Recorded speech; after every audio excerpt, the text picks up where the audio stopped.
अख्खा महाराष्ट्र जिच्या कविता ऐकण्यासाठी आणि जिच्यासोबत फोटो काढून स्टेटसला ठेवण्यासाठी मरमर मरमर मरमर करतो, त्या सगळ्या तरुणांच्या जीवावर अधिराज्य करणारी गुंजन पाटील हिला मी जोरदार टाळ्यांच्या गजरात आमंत्रित करतो.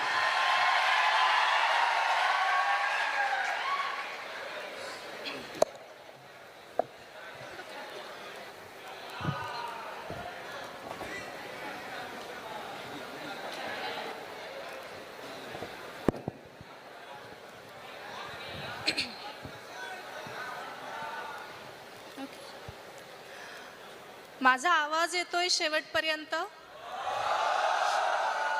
व्यवस्थित येतोय? मी दिसते शेवटपर्यंत? गुंजन, 2 तासापासून तुझ्याशिवाय काहीच दिसत नाही. त्याचं उत्तर तुम्हाला आता मिळेल. मी दिसते शेवटपर्यंत? कशी दिसते? बाईला याच्यापेक्षा जास्त काय पाहिजे? तर आपण सगळे मिळून पहिल्यांदा सरांना वाढदिवसाच्या शुभेच्छा देऊ. सगळ्यांनी एकदा जोरदार टाळ्या वाजवा त्यांच्यासाठी.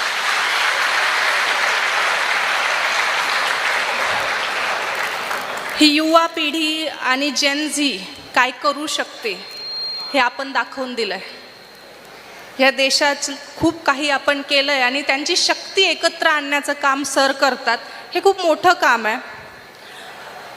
मगाशी अविनाश म्हणत होता की काही लोक कविता ऐकायला आलेत, काही बघायला आलेत. मला खात्री आहे तुम्ही कविता ऐकण्यासाठीच आला आहात. बघण्यासाठी आला असणार तर तुम्हाला एक किस्सा सांगते.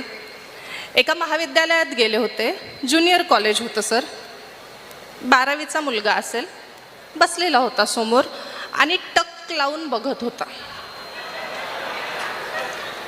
आता तुम्ही किती छान दाद देतात, हसतात मध्ये, तो काहीच नाही, फक्त बघत होता. मला अनकम्फर्टेबल झालं. मला बोलायला सुचत नव्हतं. आणि मग कार्यक्रम संपल्यावर सर मी त्याला जवळ बोलवलं आणि त्याला सांगितलं की अरे बाळा, मी मोठी आहे तुझ्यापेक्षा. सर इतक्या कॉन्फिडन्सने सर तो बोलला, आम्हाला आमच्या कांगणे सरांनी सांगितलंय की मोठी स्वप्न बघायची.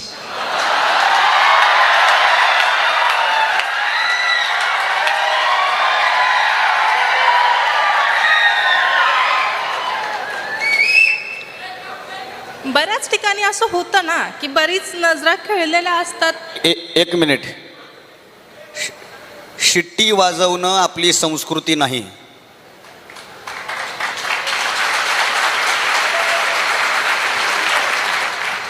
पण कार्यक्रमात शिट्टी वाजवायला काय हरकत नाही. ऐक ऐक, शेतकरी जिंदाबाद. सिट्ट्या वाजवताना इतकंच लक्षात ठेवा की तुम्ही गुंजन पाटीलला ऐकतायत, गौतमी पाटीलला नाही.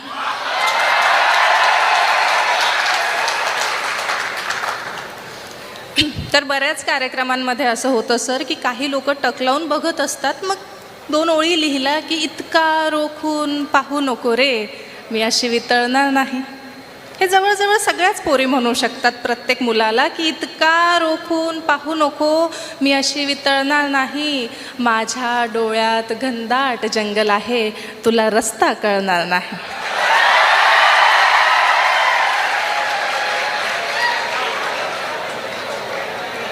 तुम्हाला सांगते, तो विद्यार्थी सरांचाच होता. त्याने उत्तर दिलं की प्रेमाचा सिलॅबस लय अवघड.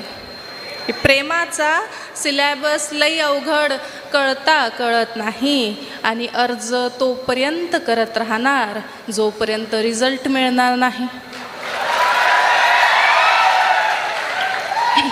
पुढे ऐका की केवळ फिल्मी दुनियेत लागतो खजाना हाती. केवळ फिल्मी दुनियेत लागतो खजाना हाती. अमीर बापाची पटेल आपल्याला इतकं नशीब फळणार नाही. जरा मेहनत करा, जरा मेहनत करा. प्रेमात सारे हिशोब तपासले जातात. कोणती लैला तुमच्यासाठी आयुष्य जाळणार नाही. कोणती लैला तुमच्यासाठी आयुष्य जाळणार नाही. आणि 2 ओळी मित्रांसाठी लिहिल्यात. तुमचा मित्र नक्की तुमच्या बाजूला आणि तुमची मैत्रीण नक्की तुमच्या बाजूला बसली असेल. जरी सरांच्या धाकाने ही मधली लाईन असेल, सर हे मोठं पाप आहे. हे मधला जो गॅप ठेवलेला आहे ना, ते खूप मोठं पाप आहे. पण असू द्या, मित्रांसाठी ह्या पुढच्या ओळी, की हे मित्र आहे तोपर्यंत आपल्या कथेला अर्थ आहे मित्रा. हे मित्र आहे तोपर्यंत आपल्या कथेला अर्थ आहे मित्रा. उद्या कुणी कुणाच्या आयुष्याचे पानही चाळणार नाही. उद्या कुणी कुणाच्या आयुष्याचे पानही चाळणार नाही. आणि पुढच्या ओळी आहे की प्रेम आलं तर येऊ दे, प्रेम गेलं तर जाऊ दे. लक्षात ठेवा की प्रेम आलं तर येऊ दे, प्रेम गेलं तर जाऊ दे. एकदा पारखून घे तिला, ही घर तर जाळणार नाही. तुम्हाला एक छान कविता ऐकवते. सर, आमच्या जनरेशनच्या रिलेशनशिप टर्म्स कदाचित तुमच्या जनरेशनला माहीत नसतील, पण आमच्या जनरेशनच्या रिलेशनशिप टर्म्स ऐकल्यानंतर तुमच्या डोक्याला मुंग्या नक्की येतील. Situationship, benching, friends with benefit, हे तुम्ही कधीच ऐकलेलं नसणार आहे. माझ्या कवितेतून ते तुम्हाला समजेल. कवितेचं शीर्षक आहे जवानी. कवितेचं शीर्षक आहे जवानी. की सारे नियम कायदे पाळण्यासाठी नसतात. सारे नियम कायदे पाळण्यासाठी नसतात आणि वडीलधाऱ्यांचे सल्ले अर्धे खोटे असतात. हे तुम्हाला कोणीच सांगणार नाही की वडीलधाऱ्यांचे सल्ले अर्धे खोटे असतात. आयुष्य एक समुद्र आहे, लाटा मोजून चालणार नाही. आयुष्य एक समुद्र आहे, लाटा मोजून चालणार नाही. आणि कुणाच्याही ओठांचा पासवर्ड सहज तर बदलणार नाही. म्हणून म्हणते एकदाचं घे विचारून, का तुला रोज पाहून हसते. म्हणून म्हणते एकदाचं घे विचारून, का तुला रोज पाहून हसते. आणि एकदाच भेटते ही जवानी, व्यर्थ जाळण्यासाठी नसते.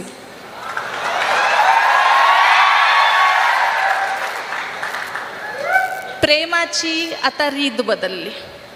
प्रेमाची आता रीत बदलली.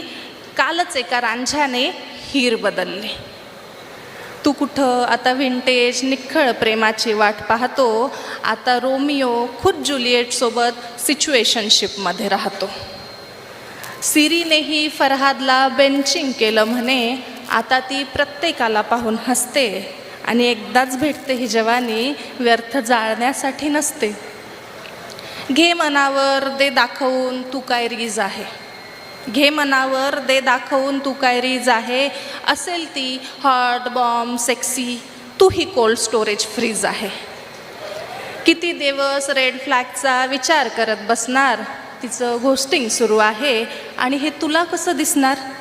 कर लव बॉम्बिंग प्रत्येक मेटल वितळण्यासाठीच असतं. कर लव बॉम्बिंग त्याच्याच हातात गेम आहे. आपली तारीख पक्की करून घे. पुढचे व्यवस्थित ऐका की आपली तारीख पक्की करून घे. इथे रोज नवीन डेटिंग आहे. आणि फार विचार करत बसू नको, कुण्या मित्राची ती सेटिंग आहे.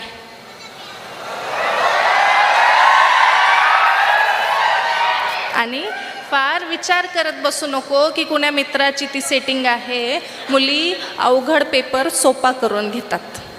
मुली अवघड पेपर सोपा करून घेतात. नॅनोशिपचा जमाना आहे.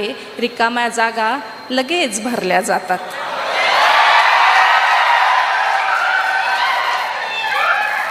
झुरत बसून काय फायदा. झुरत बसून काय फायदा. ही बाजी खेळण्यासाठी असते. आणि एकदाच भेटते ही जवानी, व्यर्थ जाळण्यासाठी नसते. पुढचा ऐका की जन्मोजन्मी तू माझा मी तुझी, ही सारी दगाबाजी आहे. जन्मोजन्मी तू माझा मी तुझी, ही सारी दगाबाजी आहे. बेबी, शोना, माऊ, पिल्लू, सारी बायोलॉजी आहे. वेडे होते लैला मजनू, वेडे होते लैला मजनू, वेडे होते कृष्ण आणि राधा. प्रेम बिम काही नसतं, केवळ असतात नर आणि मादा.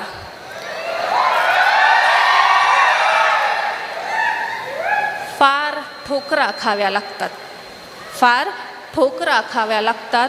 हे एक गुपित कळण्यासाठी एकदाच भेटते ही जवानी, नसते व्यर्थ जाळण्यासाठी. सारस पक्षाचा जोडा पाहून एक कवी रडला होता, की सारस पक्षाचा जोडा पाहून एक कवी रडला होता. एकाला पारध्याने मारले म्हणून दुसऱ्यानेही प्राण सोडला होता.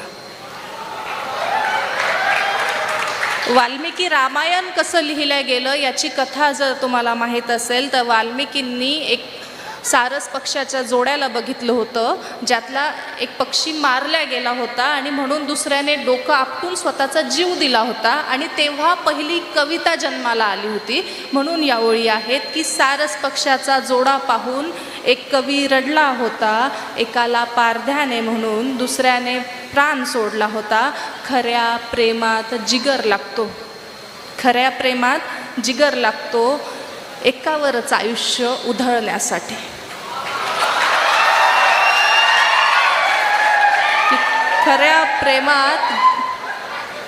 खऱ्या प्रेमात जिगर लागतो एकावरच आयुष्य उधळण्यासाठी. आणि एकदाच भेटते ही जवानी, नसते व्यर्थ घालण्यासाठी. एकदाच भेटते ही जवानी घालण्यासाठी. धन्यवाद.